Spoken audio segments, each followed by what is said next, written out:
Not sure which GPU pairs best with your Ryzen 5 5600X? In this video, I'll break down the top 3 GPUs for this budget, but still decent CPU. Whether you're on a budget, seeking premium performance, or looking for the best overall value, I've got you covered. Coincidentally, all 3 of these GPUs are by XFX because they genuinely happen to be the best options to go along with the 5600X. Price information and all GPUs mentioned in the video are available in the description. And don't forget to like, subscribe, and share your thoughts in the comments below. So let's get started. Number 3. XFX Speedster Quick 308 Radeon RX 7600. Best budget GPU for Ryzen 5 5600X. Kicking things off, it makes the most sense to pair the top budget CPU with one of the best budget GPUs, the RX 7600. It's one of the best 1080p GPUs right now that aims to replace the RX 6600, 6600 XT, and 6650 XT, and compete with the likes of the RTX 4060.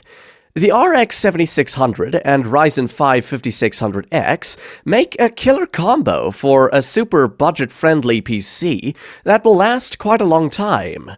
XFX introduced the RX 7600 in 2 variants, the Swift 210 and the Quick 308.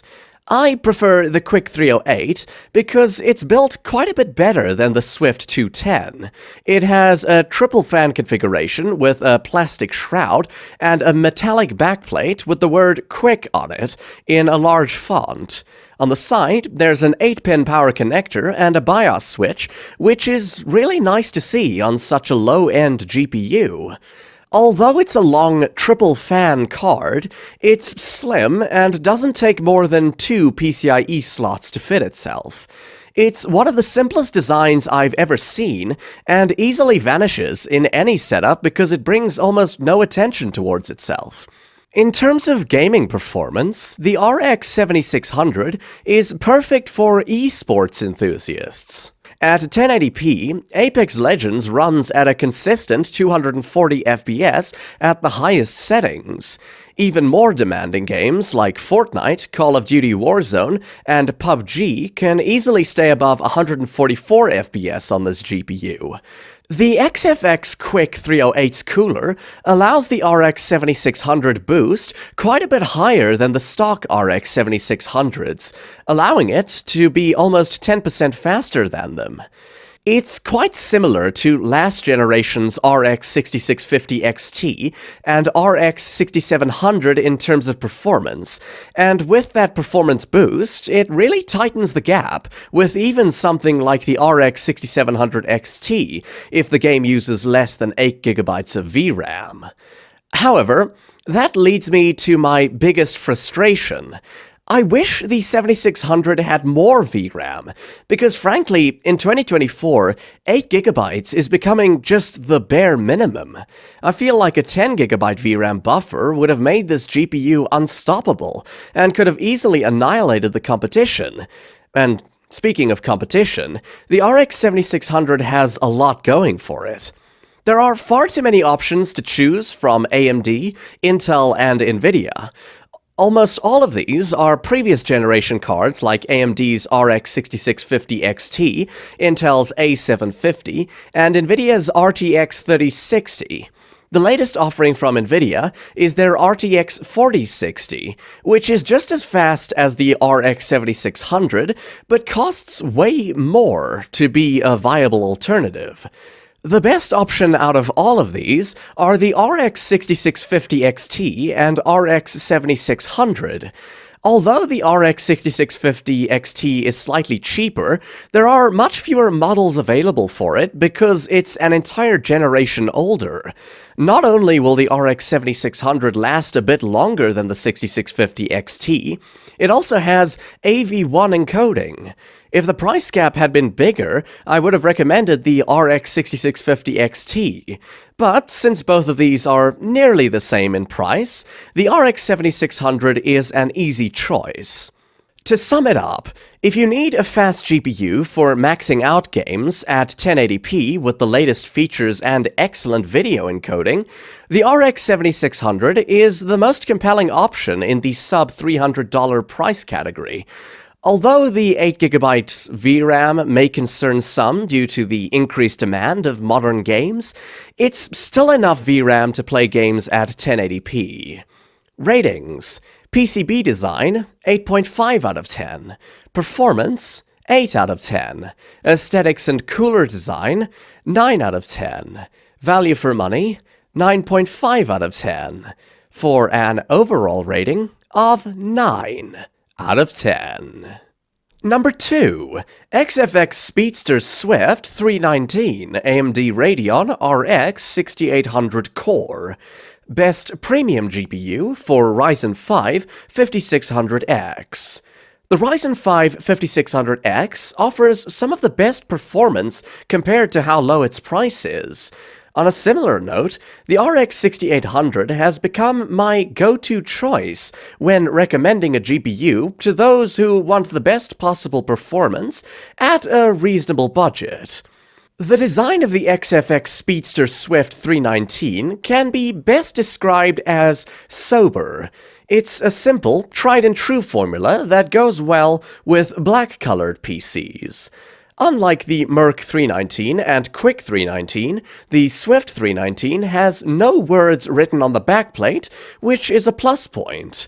The large branding is too loud for my taste, and cheapens the card's overall look. It also has two 8-pin power connectors, but sadly, there's a BIOS switch button missing. XFX should have added a BIOS switch, considering it was one of the highest-end GPUs of the previous generation.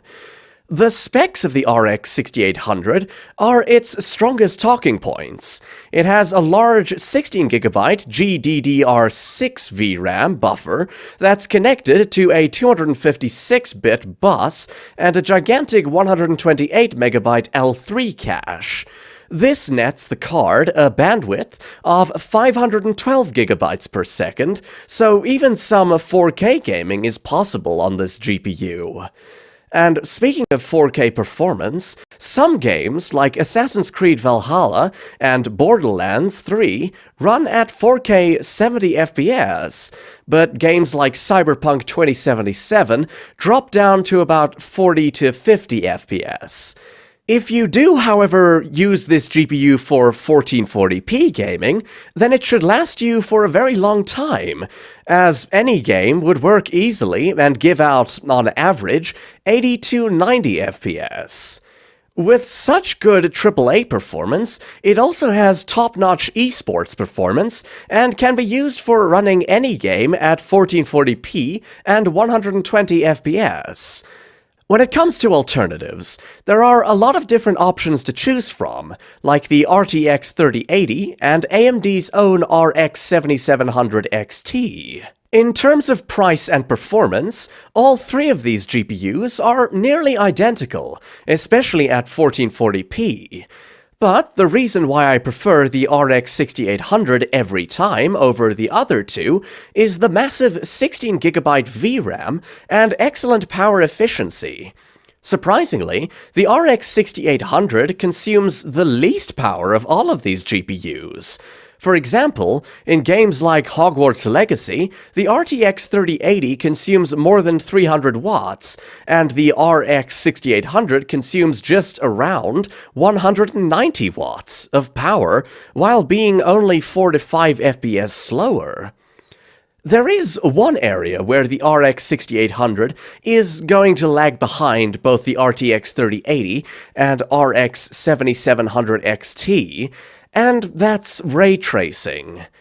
Keep in mind that this was AMD's first attempt, while both the 3080 and 7700 XT are second-generation ray tracing cards, so their performance is undoubtedly going to be better. In some games, the RTX 3080 can be 20% faster, but in others, it can be twice as fast. There are instances where the RX 6800 closes the gap a lot, and that's thanks to the significantly bigger VRAM buffer. Ray tracing requires a lot of VRAM, and once the game starts hitting the 10GB limit of the RTX 3080, the RX 6800 quickly catches up. In conclusion, the RX 6800 is perfect for the Ryzen 5 5600X, thanks to its exceptional 1440p gaming performance and low price tag. It should serve anyone well, given its 16GB VRAM buffer, and can deliver similar gaming performance as the Xbox Series X in any title. Ratings: PCB design, 8.5 out of 10. Performance, 9.5 out of 10. Aesthetics and cooler design, 8.5 out of 10. Value for money, 9.5 out of 10. For an overall rating of 9 out of 10.